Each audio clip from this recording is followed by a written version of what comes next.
नमस्कार, स्वागत है आप सबका हमारे खास कार्यक्रम देश देशांतर में। मैं हूं कवीन सचान। उत्तरी सीरिया में विद्रोहियों के कब्जे वाले एक गांव में हवाई हमले में 20 से ज्यादा स्कूली बच्चों की मौत हो चुकी है। इदलिब प्रांत में हास गांव में हमला किया गया, जो सीरियाई विद्रोहियों का गढ़ माना जाता है। इस हमले में एक स्कूल और रिहायशी इलाके को निशाना बनाया गया था। बच्चों के लिए काम करने वाली संयुक्त राष्ट्र की शाखा यूनिसेफ ने कहा है कि अगर जानबूझकर स्कूल को निशाना बनाया गया है तो ये युद्ध अपराध है। संयुक्त राष्ट्र में रूस के दूत वताली चेकिन ने कहा कि उन्हें उम्मीद है कि इस हमले में रूस शामिल नहीं था। सीरिया के सरकारी टीवी चैनल पर जब इस हमले के बारे में जानकारी दी गई तो कहा गया था कि चरमपंथियों के ठिकानों पर हमले किए गए हैं, जिसमें चरमपंथियों की मौत हो गई है। लेकिन स्कूल पर इस हमले के बाद चारों तरफ से निंदा हो रही है और सवाल एक बार फिर से खड़े हो रहे हैं, ये संघर्ष कब तक चलेगा और कैसे रास्ता निकलेगा। समझने की कोशिश करेंगे। हमारे साथ चार खास मेहमान हैं जिनका मैं परिचय करा दूं। मेरे साथ मौजूद हैं प्रोफेसर ए के पाशा साहब, जो कि पश्चिमी एशियाई अध्ययन केंद्र जेएनयू से हैं। स्वागत सर आपका। संजय कपूर हैं, हार्ड न्यूज़ के संपादक। संजय जी, स्वागत है आपका। साथ ही साथ हमारे साथ सुरेश के गोयल साहब हैं, पूर्व राजदूत। सुरेश जी, स्वागत है। और कमर आगा साहब हैं, अंतर्राष्ट्रीय मामलों के जानकार। कमर साहब, आपका भी स्वागत है। शुरुआत में करना चाहूँगा गोयल साहब आपसे ही। जिस तरीके से ये हमला हुआ है, चारों तरफ से आलोचना हो रही है, हालांकि अब तक ये पुष्टि नहीं हो पाई है कि हमला किसकी ओर से किया गया है, किसने किया, लेकिन ये शक है कि या तो सीरिया फिर या रूस की जो सेना है उसकी तरफ से है।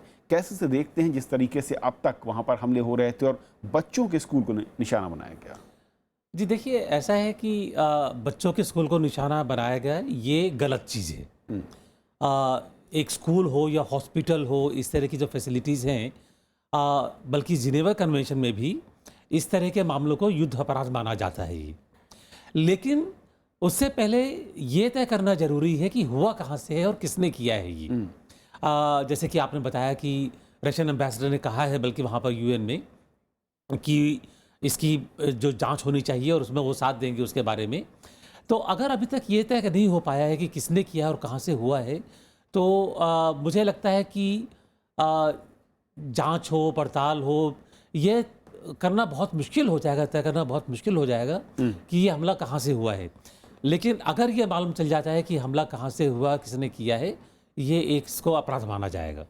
पाशा साहब, आपकी नज़र में, क्योंकि ये जो गढ़ है एक तरीके से और कहा ही जा रहा है, क्योंकि पहली बार हमला नहीं, इससे पहले भी स्कूलों पर हमले हुए और वहाँ पर मैं कहूँ कि सौभाग्यशाली रहे कि बच्चे ज़्यादा हताहत नहीं हुए या फिर घायल हुए, संख्या बहुत कम रही। लेकिन इस बार ये चौथी बार है, अगर मैं हाल के 1.5 महीने की बात करूँ, जो आंकड़े सामने आ रहे हैं। जी, ये बहुत ही गंभीर मामला है। और दूसरे अन्य शामी शहरों में जैसा दरा है, होम्स है, लताकिया है, इदलिब के दूसरे प्रोविंसेस में भी काफ़ी स्कूल्स नष्ट हुए हैं दोनों तरफ से। मेरे ख्याल से विद्रोही भी काफ़ी स्कूल, जहाँ स्कूल्स अब स्कूल्स नहीं रहे, क्योंकि वहाँ कई और फैमिलीज पनाह लेते हैं और शेल्टर एक तरीके से वहाँ पर जो शेल्टर है। और एक्चुअली कई स्कूल जो है हॉस्पिटल्स में कन्वर्ट हो गए हैं, क्योंकि हॉस्पिटल्स को भी निशाना बना गया है। तो वहाँ कई तरीके से सोशल सर्विस, हॉस्पिटल्स वगैरह वगैरह का काम होता आ रहा है। तो उनको स्कूल लेके मानना जो है बहुत नैरो डिफरेंशिएशन होगा। और इदलिब प्रोविंस में कम से कम मेरे ख्याल से 25 स्कूल्स पिछले 4 सालों में अटैक हुए हैं और कई बच्चे वहाँ हताहत उनके हुए हैं। और हॉस्पिटल्स में भी यही मामला हुआ है। और मेरे ख्याल से ये जो केमिकल वेपन्स, जो कीनवाई वेपन्स जो यूज़ करे थे, उसकी भी जांच पड़ताल की काफ़ी शोर मचाया यूनाइटेड नेशन से, रशिया से और अमेरिका से। कुछ नहीं हुआ।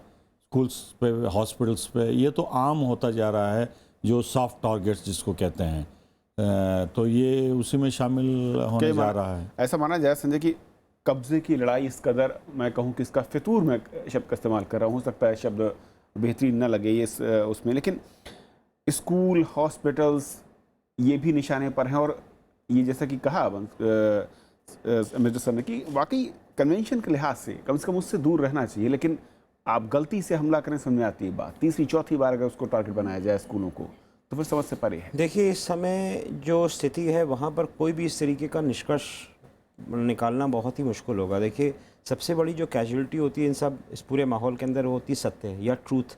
तो हमको पता नहीं चलता है कि इसमें किसने आक्रमण किया, किसके। अगर आप ना गार्डियन, जो कि बहुत ही प्रतिष्ठित अखबार हैं, उन्होंने 1,500 शब्द लिख दिए और उसकी शुरुआत में लिखा कि probably attacked by Syria and Russia. अगर आप किसी की आलोचना कर रहे हैं, अगर आप किसी को जिम्मेदार मान रहे हैं, तो उसमें आप कह रहे हैं कि probably attack by Syria and Russia, और उसमें सिर्फ एक सोर्स के ऊपर ये आधारित खबर है। वो एक ना लंदन में एक सज्जन है जो Syrian observatory of human rights चलाते हैं, SOHR, और उनके कहने पे उसका corroboration एक और एंटिटी से आया, वो भी मिलिटेंट्स के साथ काम करती है या रिबल्स के साथ काम करती है। उनको सरकार से कोई भी कोई रिश्ता नहीं है, वो वाइट हेलमेट्स के नाम से जानते हैं। सीरियन सिविल डिफेंस नाम की 2 संस्थाएं हैं, और उनका जो पूरा नज़रिया है वो सीरियन सरकार के खिलाफ है। तो एक पार्टिसन व्यू कह रहा है कि वहाँ पे ये हादसा हुआ। वो ये कहते हैं कि शायद सीरियन या रूसी हवाई जहाज़ों ने करा, संभव है उन्होंने करा हो, परंतु रूसी जो राजनयिक हैं वहाँ पर यूनाइटेड नेशन में, वो कह रहे हैं कि शुरुआत में पहली दफ़ा जब स्टेटमेंट आया, उन्होंने कहा कि मैं मानता हूँ कि हम लोग नहीं जिम्मेदार हो। उसके बाद है ना, जब स्टेटमेंट मॉस्को से आया तो उन्होंने बोला कि हमारा इसमें कोई भी योगदान नहीं है। तो उन्होंने बोला कि अगर कोई इन्वेस्टिगेट करना चाहे, इसके साथ अमेरिका भी जुड़े, कुछ और भी जुड़े। उन्होंने मुख्य कारण ये दिया कि हम 8-9 दिन से वहाँ पर सीज़ फायर हमारा चल रहा है, और हम वहाँ पे हमारा कोई भी हवाई जहाज़ अलेप्पो में अटैक नहीं करेंगे, क्योंकि इस समय मुख्य लड़ाई अलेप्पो में चल रही है, जिसके बारे में काफ़ी बवाल चल रहा है कि अलेप्पो में काफ़ी रूस और सीरिया मिलके कई तरीके के वायलेशन कर रहे हैं। पर आपको जो भी खबर आ रही है उसको एक प्रोपेगेंडा वार की तरीके से भी देखना चाहिए, क्योंकि इस वाली जो लड़ाई में ये भी बहुत ज़रूरी है कि आप एक मॉरल हाई ग्राउंड पे कब्जा कर लें, क्योंकि साथ साथ मोसुल में लड़ाई चल रही है। वो मोसुल में इस्लामिक स्टेट के खिलाफ है ना अमेरिका कर रहा है, अमेरिका भी बम गिरा रहा है, उसके बारे में हमारे पास कोई खबर नहीं आती कि वो बम कहाँ गिर रहे हैं, और अमेरिका के बम भी सिविलियन एरियाज में गिरते हैं। ऐसी बात नहीं है कि वो रेगिस्तान में कहीं गिरा देते हैं। खबर आ रही है वो आखिर कितनी बैलेंस है, फिर कितनी सच, जो आपने कहा बहुत अहम है। कमरागा साहब वाकई संजय कह रहे हैं कि बहुत अहम है कि जो खबरें आ रही हैं वो किस सोर्स से आ रही हैं, कितनी सत्यता है, कितनी सच्चाई है। आपकी नज़र में वाकई ये क्या एक प्रोपेगेंडा गेम भी हो सकता है जिस तरीके से खबरें आ रही हैं, या फिर इनमें अगर हकीकत को देखा जाए तो फिर उसे कैसे परखा जाए? देखिए, पहली बात तो ये कि जंग में कुछ भी हो सकता है, और संजय ने जैसे बताया ये भी हो सकता है। जिसने भी किया इसका जितना भी खंडन किया जाए कम है। इन्वेस्टिगेशन मैं समझता हूँ करना चाहिए, जिसमें सीरियन गवर्नमेंट और अपोजिशन के भी लोगों का शामिल हो, जो भी हो यूनाइटेड नेशंस ऑस्पेसिस में हो। लेकिन एक चीज़ मैं कहना चाहूँगा यहाँ पे कविंदर, मिलिटेंट्स ने हमेशा स्कूल पे टारगेट किया। जम्मू एंड कश्मीर में 1000 से भी ज़्यादा स्कूल इन्हीं ने बर्बाद किए, अफगानिस्तान में कई हजार स्कूल इन्हीं ने तबाह किए, इराक़ में ये स्कूलों को तबाह किया, सीरिया में इन्हीं ने, अभी प्रोफेसर पाशा बता रहे थे वहाँ भी कितने स्कूलों को निशाना बनाया। ये मॉडर्न स्कूल, मॉडर्न एजुकेशन के सख्त खिलाफ है, और जिनको जहाँ भी मौका मिलता है वो पाकिस्तान पंजाब में जो प्रोविंस में लास्ट ईयर 1-2 साल पहले जो अटैक हुआ था जिसमें 200 से ज़्यादा बच्चे मरे थे, तो ये इन लोगों की आइडियोलॉजी एक ही है कि सब अलकायदा और तालिबान वाली आइडियोलॉजी है जो ISS और दूसरे फैक्शंस वहाँ पे कंट्रोल करते हैं। इनका मानना ये है कि ये स्कूल जो है ये मॉडर्न एजुकेशन देते हैं, और मॉडर्न एजुकेशन का कोई जगह इस्लाम के अंदर नहीं है, और जो लोग भी इसको फॉलो कर रहे हैं वो ट्रू मुस्लिम नहीं है। और दूसरी बात ये कहते हैं कि ये जो मॉडर्न एजुकेशन है ये वेस्टर्न एजुकेशन है। हम वेस्टर्न एजुकेशन के ख़िलाफ़ हैं, हम शरिया लॉ लगाना चाहते हैं, और इस्लामिक एजुकेशन जिसकी वो बात नहीं करते कि किस टाइप की होगी, वो लगाने की बात करते हैं, इस्लामिक एजुकेशन की बात करते हैं, लेकिन वेस्ट की एजुकेशन के वो बेसिकली खिलाफ है। तो उनके हमेशा से उनके टारगेट में स्कूल रहा है, ये कोई पहली बात नहीं है। इस तरह के आपको दर्जनों वाक़े मिलेंगे जिसमें सैकड़ों बच्चे मरे हैं, इंक्लूडिंग पाकिस्तान के अंदर। अफगानिस्तान और इंडिया और जम्मू कश्मीर की मैं बात नहीं कर रहा हूँ, जहाँ पे इन्हीं ने कई हज़ार स्कूल जला दिए, आग लगा दी वहाँ पे, और स्कूल के ख़िलाफ़ हैं। ये इनका एक कंसिस्टेंट अप्रोच होता है स्कूल की तरफ, इनको जहाँ भी मौका मिलता है स्कूल को ये टारगेट। बिल्कुल सही कहा आपने कि चारों तरफ अगर किसी भी कंट्री में देखें जहाँ पर आतंकियों के हमले होते हैं वहाँ पर स्कूल पहला टारगेट उनका नज़र आता है। बादशाह, अब मैं आता हूँ दूसरी बड़ी चीज़ में कि जिस तरीके से सीरिया में इस वक्त हालात हैं, और मैं कहूँ कि अगर 2013 से ख़ास तौर पर करीब आंकड़ा जो है 2.5 लाख से ज़्यादा लोगों के मारे जाने का है, हताहत और शरणार्थियों की संख्या कई गुना ज़्यादा है। क्यों लगातार ये संघर्ष बढ़ता जा रहा है या फिर तीखा होता जा रहा है? रास्ते या विकल्प कम क्यों होते जा रहे हैं? देखिए, दोनों तरफ से जो है ये ईगो इशू हो गया है। हाफिज़ बशार अल असद वो ये मान के चल रहे हैं कि उनका सपोर्ट रशिया से है, ईरान से है, हिजबुल्लाह से है, और वो जो कॉम्प्रोमाइज़ ऑफ़र कर रहे हैं जिनीवा टॉक्स में, कभी आगे जाते हैं और 10 कदम पीछे आते हैं। और यही मिलिटेंट्स का भी है। कभी सऊदी अरेबिया उनको अरबों रुपए के हथियार देते हैं, कतार है और यूरोपियन यूनियन है, कभी लिबिया से वहाँ से एयरलिफ्ट करते हैं हथियार और फाइटर्स, और France, European countries, America, Israel की तरफ से सभी रीजनल पावर्स इन्वॉल्व होते जा रहे हैं। तो ये जो हथियार जिनके दोनों तरफ से, जैसा व्लादिमीर पुतिन ने कहा कि अगर विद्रोही सीरिया की एक टैंक नष्ट करते हैं तो हम 100 टैंक देंगे, अगर एक हेलीकॉप्टर बमबारी में गिरता है तो हम 10 देंगे।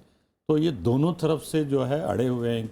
इसी वजह से ये जो पीस टॉक्स जिनीवा में हो रहे थे कई महीनों से, डिमोस्ट्रा जो स्पेशल अनवा है वो कुछ नहीं कर पा रहे हैं, क्योंकि जो जॉन केरी और लावरोस के साथ कई महीने जो नेगोशिएशंस हुए हैं उसमें आते हैं नेगोशिएशंस के लिए, सीज़फायर होता है और दूसरे दिन बिखर जाता है। और इसी तरह से जो है जो रीजनल पावर्स हैं सऊदी अरेबिया और ईरान, इनका जो है कोल्ड वार सीरिया में खेला जा रहा है और वहाँ के लोग बहुत बड़ा प्राइस कीमत अदा कर रहे हैं। माना जाए कि गोयल साहब की इंडिविजुअल जो अलग अलग लोगों के हित हैं और उस लिहाज से सीरिया उनके हितों को पूरा करने के लिए संघर्ष चलता रहे, वो उनके लिए मुनाफे मुफीद दिखता है। देखिए ऐसा है कि मेरा ख्याल है अगर थोड़ा सा जो सीरिया में हो रहा है इसकी हिस्ट्री को थोड़ा सा नज़र में रखना बहुत ज़रूरी है। ये 4 या 5 साल पहले, मैं अभी ठीक से नहीं कह पाऊँगा कितने, शायद 4 साल के करीब जब शुरू हुआ पहले यहाँ पर ये, उस टाइम पर बेसिकली जब सीरिया में संघर्ष शुरू हुआ वो एक तरह से असद के खिलाफ शुरू हुआ था कि असद को वहाँ से हटा रहा। हालांकि कहा नहीं गया था कि बशर असद को हटाना है, लेकिन एक रिजीम चेंज की कोशिश थी। रिजीम चेंज की कोशिश में वहाँ के जो मिडिल ईस्ट की जो बाकी जो देश हैं, सऊदी अरेबिया है, ये जो है ख़ास तौर पर उसके पीछे था। टर्की, काफ़ी सारे उसके लिए रीजन रहे, उनको चेंज करना चाहते थे ये। उस टाइम पर बेसिकली जो सपोर्ट रहा चेंज करने के लिए और जो वहाँ पर अल-नुसरा बना, इस सब के पीछे हाथ रहा इन्हीं देशों का, इन्हीं मुल्कों का। यूएसए वहाँ पर आगे आया, मटेरियल सपोर्ट मिलती रही, आर्म्स की सपोर्ट मिलती रही। उस टाइम पर उनको ये अंदाज नहीं था कि असद साहब तो खैर काफ़ी प्रेशर में आ गए, उनके पास ना तो किसी असला आ रहा था, ना पैसे की थोड़ी दिक्कत हो रही थी। किसी को ये अंदाज़ा नहीं था कि रशिया, पुतिन आगे बढ़ कर के सीरिया को मदद करना चाहेगा।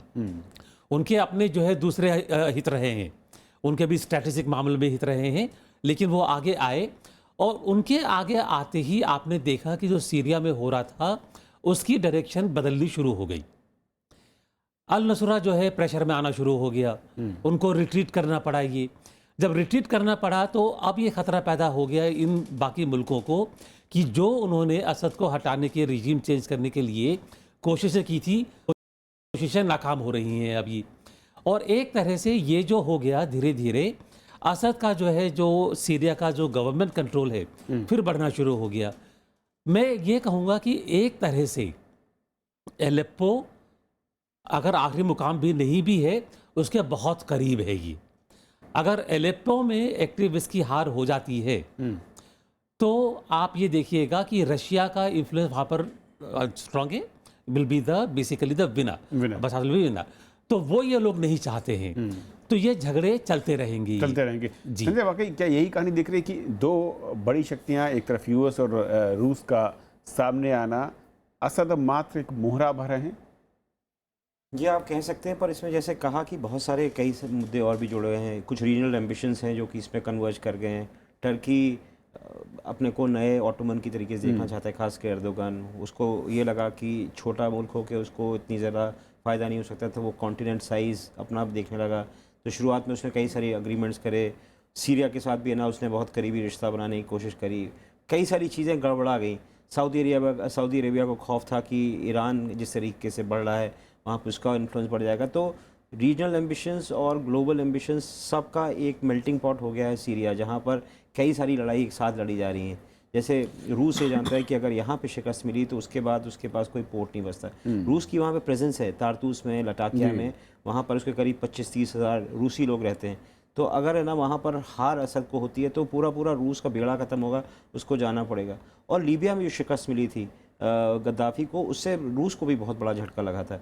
ये कहा जाता है कि पुतिन ने जब फोटोग्राफ देखी गद्दाफ़ी को जिस तरीके से मारा गया तो उसने कहा नॉट अगेन, इस तरीके की बात है ना वो असद के साथ नहीं होने देगा। तो ये अपने आप में कहने मतलब कुछ एक मुद्दा नहीं है इसकी वजह से, मतलब ऐसा बैटल ग्राउंड है जैसे ना आप अगर आप देखें कि जॉन केरी लावरोव ना अग्रीमेंट करते हैं सीज फायर, पर वो दूसरे दिन टूट जाता है क्योंकि उसमें पेंटागन का नज़रिया अलग है, उसके बारे में यूएस डिपार्टमेंट डिफेंस का नज़रिया अलग है। जो हथियार दिए जा रहे हैं डिपार्टमेंट डिफेंस से नुसरा को दिए जा रहे हैं, तो वो स्टेट डिपार्टमेंट कंट्रोल नहीं कर पा रहा है, क्योंकि जो डिपार्टमेंट डिफेंस की जो स्ट्रैटेजी होती है वो ये जो सरकार है उसके बियॉन्ड जाती है। जैसे अगर ट्रम्प आ जाते हैं तब भी उनकी नीति तकरीबन चलती रहेगी उस हद तक, तो it transcends the existing power arrangement. तो वहाँ पे कई सारी मुश्किलात हैं और इतनी जल्दी ये सुलझेगा नहीं, क्योंकि यूएस अमेरिका को बहुत ही कहने मतलब कि कमिटमेंट के साथ यहाँ पे सीज फायर करना पड़ेगा और एक रिजॉल्व दिखाना पड़ेगा कि इम्प्लीमेंट कर रहे हैं, जो कि अभी तक इन्होंने नहीं दिखाया है। कमरागा साहब, अमेरिका के इलेक्शंस के बाद कुछ नजरिया कुछ हो सकता है, अगर सरकार बदलती है, अगर हिलरी क्लिंटन आ गई तो मेरे ख्याल से और तेज़ हो जाएगा। कमरागा साहब, आपका टेक जानना चाहूँगा, क्योंकि जिस तरीके के पेच हैं उसके बाद क्या वाकई अब उम्मीद यही दिखती है कि अमेरिका में अगर सत्ता परिवर्तन होता है तो फिर सीरिया में हालात बदलने की उम्मीद हम कर सकते हैं, या फिर कमोबेश हालात इसी तरह रहेंगे, थोड़ी सी तस्वीर शायद बदले? देखिए, ये कहना बड़ा मुश्किल है, इसलिए कि मुझे नहीं लगता कि अमेरिका की पॉलिसी में कोई बहुत बड़ा मेजर चेंज होगा, और अगर चेंज भी होता है तो क्या वो उनके पास इतनी शक्ति है आ जाएगी कुछ दिनों के बाद, 15 दिन के बाद, कि वो वहाँ पर रिजीम चेंज कर देंगे? सवाल इस बात का ही है कि उनकी जो पॉलिसी है वो रिजीम चेंज की है, न केवल सीरिया में बल्कि इराक, सीरिया और लीबिया, और उसके अलावा दूसरे तमाम, ईरान में भी थी, लेकिन वहाँ पे थोड़ा सा हमें चेंज नज़र आता है। तो वो पॉलिसी है, रिजीम तो वो चेंज उन्हीं ने कर ली लीबिया, इराक में, लेकिन प्रो अमेरिकन रिजीम वो बनाने में असमर्थ रहे। सीरिया में भी यही हुआ कि इन्हीं ने सोचा था कि रिजीम चेंज हो जाएगी बहुत जल्दी, और रिजीम, अगर मैं समझता हूँ लोकल लोग वहाँ की रिजीम चेंज करते तो इतना ना वायलेंस होता और ना ही इतनी परेशानियाँ आती, और वहाँ पे एक निज़ाम बन जाता, सिविल वार ना होने पाती। लेकिन क्योंकि बाहर की फोर्सेस आ गई हैं, कोई अफ़गानिस्तान से, कोई नाइजीरिया से, कोई यूरोप से आ रहे हैं, लोग अमेरिका से आ रहे हैं, और सब वहाँ पे जिहाद कर रहे हैं, अपने अपने इंटरेस्ट के लिए वहाँ पे वॉर कर रहे हैं।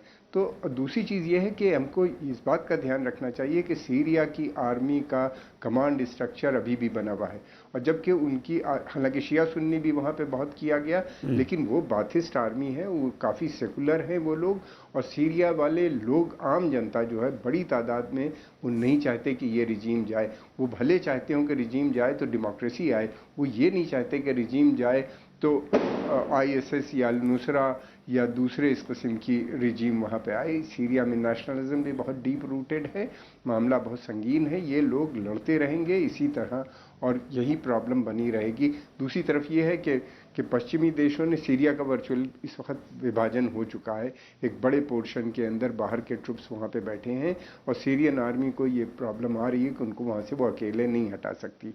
रशिया की उन्हीं ने मदद ली है, ईरान भी उसके अंदर है, तो दूसरी तरफ सऊदी अरबिया और कतर और पर्शियन गल्फ के दूसरे देश सब उसमें जुड़े हुए हैं। तो ये एक प्रॉक्सी वार जो है वो उस क्षेत्र में चल रही है, और इराक में की भी यही दशा है कि जिस तरीके से वहाँ पे लड़ाई हो रही है उसका भी वर्चुअल देखा जाए। लेकिन कमर साहब, जो आपने बात कही कि जो वहाँ की जनता है वो काफ़ी लिबरल है, और भले ही वो परिवर्तन चाहती हो, लेकिन वो चाहती है कि बेहतर तरीके से एक वहाँ पर सत्ता चले या फिर शासन हो। ऐसे में क्या अभी मैं कहूँ कि जो कंट्रोल है, या फिर आम जो जन है, वहाँ की जनता है, उसके पास कुछ बचा है, वो रिएक्ट कर सकती है या किसी के साथ खड़े होकर तस्वीर को बदल सकती है, या फिर इस वक्त उसकी हालत सिर्फ मूक दर्शक की है? देखिए, अगर आप देखिए, किसी ने ये जानने की कोशिश करी है कि सीरिया के लोग चाहते क्या हैं? मेरा ख्याल है अभी तक सारी बात यही हो रही है कि सीरिया में अगर रिजीम चेंज करना है तो जो कुछ मुल्क जो है एक मिडिल ईस्टर्न पॉलिटिक्स चल रही है, सीरिया के लोग क्या चाहते हैं किसी ने नहीं देखा है ये। अगर मैं अपनी थोड़ी ज़रा याददाश्त से बात कर रहा हूँ, जब 4 साल पहले शुरू हुआ था तो असद को एक रिफॉर्मिस्ट के तौर पर देखा जाता था। असद जब वहाँ पर प्रेसिडेंट बने तो लोग बागों की पसंद से बने थे, वो ये नहीं कि ऊपर से थोप दिए गए हों। तो मेरा ख्याल है कि ये कहना कि सीरिया के लोग चाहते हैं कि बदलाव हो, उसमें मेरे को थोड़ा सा शक है। जी पाशा साहब, क्या वाकई जनता के लिहाज से सुनना चाहूँ कि वहाँ के जो जिस तरीके का हालात इस वक्त हैं और जनता के अगर मूड को समझे, जो कि कह रहे हैं मतलब कि बहुत अहम है कि जब जनता उनको लेकर आई और एक सपोर्ट के साथ लेकर आई, कहीं ऊपर से थोपा नहीं गया, तो फिर बदलाव के लिए अचानक कहाँ से ये बातें आई? देखिए, अब सीरिया में ये 3 हिस्सों में बांटा गया है। एक तो नॉर्थ ईस्ट जो रक्का और वगैरह इराक बॉर्डर के इस्लामिक स्टेट के कंट्रोल में है, नॉर्थ सीरियन कुर्द्स YPG के कंट्रोल में है, और असद के कंट्रोल में दमस्कस, होम्स और लताकिया कोस्टल एरिया पे हैं। और इस एरिया में जो सीरियन गवर्नमेंट के कंट्रोल में है, वहाँ कम से कम पिछले 5 सालों में 3 बार इलेक्शंस हुए हैं, रेफरेंडम हुए हैं, और इसमें सभी मर्तबा जो बताया गया है कि असद की गवर्नमेंट और बाथ पार्टी वहाँ इलेक्शन जीत चुकी है, और ये एक इजहार करता है कि सपोर्ट अभी भी है। लेकिन जिस तरीके से जो रशियन सपोर्ट की बैकबोन पे एक्सपैंड कर रहे हैं, ये कुछ और ज़्यादा आगे नहीं जा सकती। सीरियन फोर्सेस जो सीरियन कुर्स हैं वो अपना असर और रसूख बनाए रखे हैं, और इस्लामिक स्टेट को मोसुल से हटा के आप सीरिया में भेज सकते हैं, लेकिन जो अलेप्पो है और उसके नॉर्थ और ईस्ट में कुछ खास पेशकदमी नहीं हो पाएगी। तो जो पॉपुलेशन है सीरिया का आधे से ज़्यादा बाहर है, लेबनान में, जॉर्डन में, ये टर्की में वगैरह वगैरह, और बचा कुचा जो है गवर्नमेंट को ही सपोर्ट करती आ रही है, और उससे साफ जाहिर होता है कि ये आंकड़े बने रहेंगे। संजय का आखिरी रिएक्शन आपका जी। मुख्य कारण ये है कि वहाँ पे जो माइनॉरिटीज़ हैं, जैसे अलेवाइट्स हो गई, क्रिश्चियंस हो गई, और भी तमाम हैं, ड्रूज हो गए, वो सब जानते हैं कि अगर ज़िंदा रहना है यहाँ पर तो एक सेकुलर सरकार को ज़िंदा बना रहेगा, क्योंकि उन्होंने देखा कि इस्लामिक स्टेट और नुसरा वगैरह एक ख़ास किस्म का इस्लाम है जिसमें कोई अकोमोडेशन नहीं है, वो किसी और कोई और जो फेथ होता है उसको रिस्पेक्ट नहीं करते हैं। तो जो कोर सपोर्ट आ रहा है वो माइनॉरिटीज़ का आ रहा है, और जो सेकुलरिज्म में विश्वास करते हैं, क्योंकि उन्होंने अच्छा जीवन भी देखा है। हम लोग ना 2011-12 में गए, प्रोफेसर पाशास भी थे हमारे साथ, तो हमने देखा है कि ऐसे माहौल में कि लगता ही नहीं था कि कौन शिया है, कौन सुन्नी है, कौन, सब एक साथ मिल के रहा करते थे। और उस ज़माने में थोड़ी थोड़ी सुबुगाहट हो रही थी, जो कि ना जो वायरस, कम्युनल वायरस लोगों ने डाला था कि लोग बात कहने लगे कि एक माइनॉरिटी क्यों सत्ता में है, ये तो सुन्नियों की सरकार होनी चाहिए, ये सब थोड़ी बहुत बात चालू हुई थी, शुरुआत हो रही थी। परंतु वहाँ पे बाय एंड लार्ज लोगों को लगा कि ये ऐसी कॉम्प्लेक्स सोसाइटी है जहाँ पे एक सेकुलर सरकार सकती है, और मेरे ख्याल से ये मुख्य कारण है जिसकी वजह से असद इतने सालों तक राज कर पाए। नहीं तो राज नहीं कर पाते, अगर उनका सपोर्ट ना मिलता लोकल तो नहीं। इनका हाल भी काफ़ी हद तक, और जो लोग चले गए उनका ऐसा होता है, गद्दाफी की तरह होता है, या उसका जी। चलिए, वक्त खत्म हो रहा है, लेकिन बहुत बहुत शुक्रिया आप चारों मेहमानों का हमारे साथ इस अहम चर्चा में जुड़ने के लिए। तो देश देशांतर में आज फिलहाल इतना ही। नमस्कार।